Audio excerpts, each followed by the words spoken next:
Hi, I'm John. And I'm Amanda. And we're the Ricos. There was not an instant resolution, I would say, because we both had things to work on. Unfortunately, John, he went in the direction of having a relationship, and that's where I say it was an enemy tactic. Like the enemy took a hold of him. Knowing what I know now and knowing where we're at today, none of that was intentional from my husband's perspective. It was a spiritual warfare. And so I would say the first couple months were a lot of effort and work because he resented me as his wife, and because I as a wife couldn't forgive him. We were both hitting this brick wall over and over and over again. Communication wasn't consistent. There was moments where we had to be away from each other because that was the best way to have peace in the home. And so it wasn't until I think months of just really trying to figure out what do we want to do. And just like John said, in the moment he thought it was right. But knowing what he knows now, that wasn't the best decision. And for myself in the moment, I thought, if I just tell him I love him more, he'll stay. If I beg him, he'll stay. If I do everything I didn't do before, he'll stay. But that wasn't the solution to it. It was a moment where I started saying, I need to let go of trying to hold on to my husband, and I need to take 5 steps back, and I need to start trusting that God is going to make this right. So what I started to do is I started opening the Bible more than I ever did in my entire life. And I remember crying and praying and praying and praying and praying. And even when I didn't know what to pray, I would just say words and just, God, help me. Jesus, please help me in my marriage and my children. I don't want to be a single woman. And I know that I'm supposed to be with this man, because we wouldn't be married if it wasn't your will. It was that moment where it was like, okay, Amanda, fix yourself before you fix your husband. That's what God said. And so that's where I said, okay, I'm drawing the line. I love him so much, but if this doesn't work out, it's because it's God's will, not mine. And so I started to go seek counseling and try to figure out what are some things that I need to work on internally before I turn to my husband and say, you need to fix yourself. And I think that's where it was a pivotal moment for probably both of us. Yeah, I think definitely a pivotal moment for me. I don't think that at that point in my life, I had ever hurt somebody that I loved that much. I may have gotten in arguments. I may have said things out of, anger, but I hurt the woman that I loved. And to watch her cry, to watch her tears, to know that my boys were watching both of us, that we were on a stage in front of them going through this, knowing that I was doing all that. I think it all kind of hit me at once as well. I know there was a moment that both of us kind of in crisis and trauma, we went and we saw a marriage counselor. And even in that conversation, I was feeling attacked. And I think at that point, I realized that this was more than just us having problems in our marriage. There's something wrong with me potentially. Maybe there's something, I own a lot of this. And so then I started doing a lot more self-reflection. And to kind of put in perspective of who I was, Amanda has said that I was a good person, that I was someone that she loved, that I was a nice guy.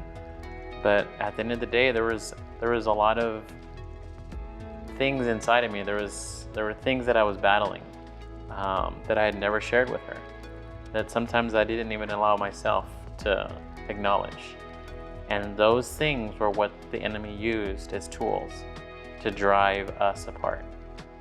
Those were the things that he pushed in the between our marriage to rip our family apart. And it wasn't until I started looking at myself and not my wife for whose fault this was that I think we started moving in the right direction.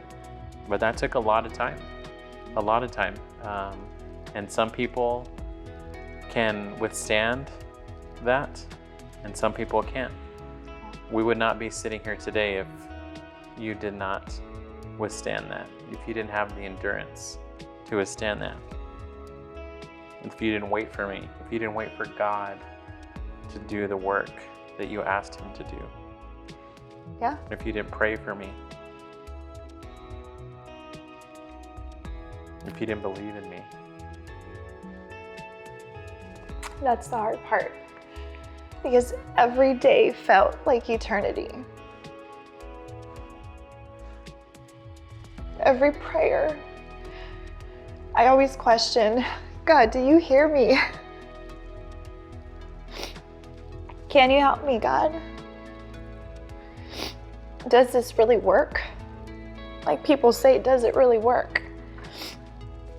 And so the thing about when I said I couldn't feel like I was comfortable to go to anyone, it sounds silly, but I went to Google and YouTube to look for a silver lining. I looked for people like us that had gone through some scenario, and I wanted to know that she and her husband were better than what they were before. And I'm like, that is so silly. Who does that? I did it because I was afraid, I was ashamed, I was confused, and I was lost.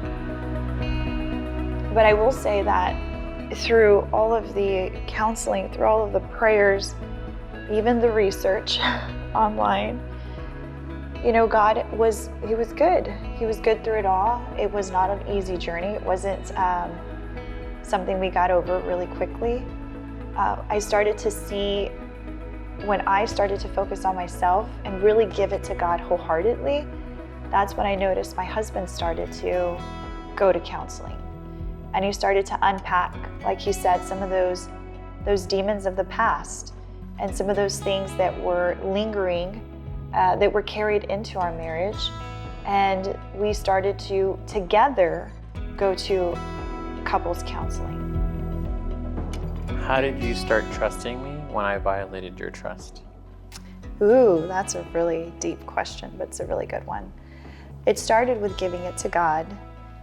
There was this one day where it just kind of hit me, and God said, if you don't trust your husband, you don't trust me.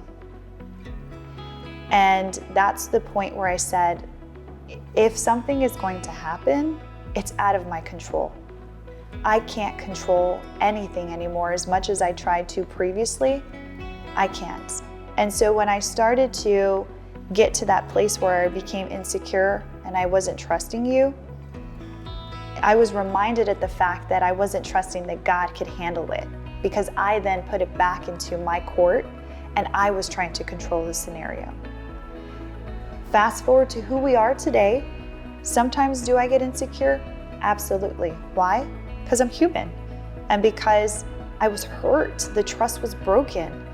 And what do? I find myself on my knees and I'm praying and saying, God, why do I feel this way?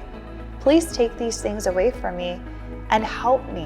And I give it back to him, because the enemy is going to want to take what God took away, and he's going to get it and he's going to say, do you remember this thing? Do you remember how you felt? Oh, what if he's doing it again?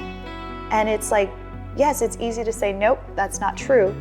But the human flesh is going to use it, and it's going to fester inside, and it's going to become something else. So it's about really just taking that time to take a step back and ask, is this for me to control? Is this for me to handle? Or is it for me to give to God?